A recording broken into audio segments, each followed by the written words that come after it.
रसवा गोल गोल रस के गोलैया लागेले रसवा गोल गोल रस के गोलैया लागेले रसवा गोल गोल रस के गोलैया लागेले सासू के बोलिया कैसे न लागेले सासू के बोलिया कैसा न लागेले जैसे चूल्हा के रसिया पे झार लागेले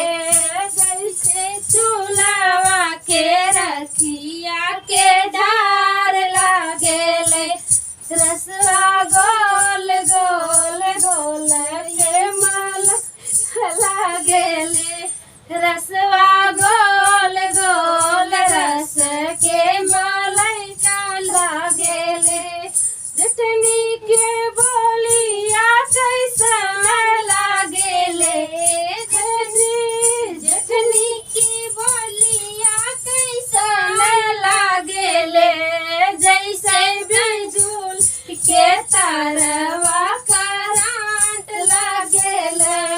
जैसे बिजुली के तारवा करंट लागेला रसवा गोल गोल रस गोलैया लागेले रसवा गोल गोल रस के गोलैया लागेले ननदी के बोलिया कैसान लागेले जी ननदी के बोलिया कैसान लागेले